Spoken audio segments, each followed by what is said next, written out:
नमस्कार दोस्तों, मैं पूजा जौनपुरी आप सभी का स्वागत करती हूँ। आप सभी के लिए एक माता रानी का पचरा लेके आई हूँ। जैसा भी लगे लाइक शेयर कमेंट जरूर करना।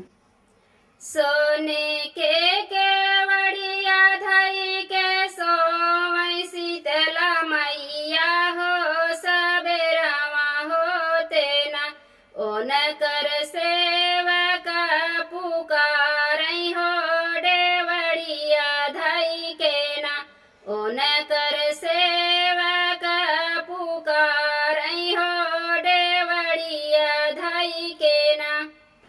कवना जरूरत तो है लागल मोर सेवकवा हो, जगावै लागना हमारी करुआरी निदिया हो, जगावै लागना हमारी करुआरी निदिया हो, जगावै लागना।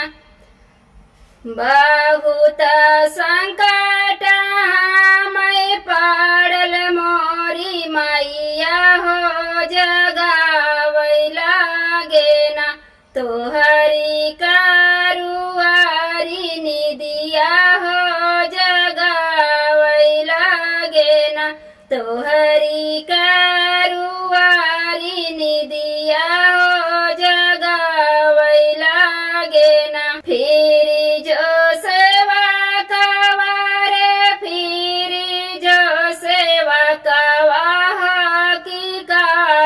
दे बैना तोहरा गाढ़ला संकटवा हो, की काटी दे बैना तोहरा गाढ़ला संकटवा हो, की काटी दे बैना। सोने के केवड़िया धई के सोवै नावौ मैया हो, जगावै लागे ना ओन कर सेवक पुकारई हो, डेवड़िया धई के ना ओन कर सेवक पुकारई हो, डेवड़िया धई के ना। कामना जरूरत तो है पड़ल सेवकवा हो, जगावै लागना हमारी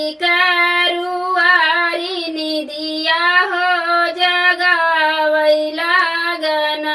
बहुत संकट मैं पड़ल मोरी मैया हो, जगावै लागे ना तोहरी करुआरी निदिया हो, जगावै लागे ना। फिरी जो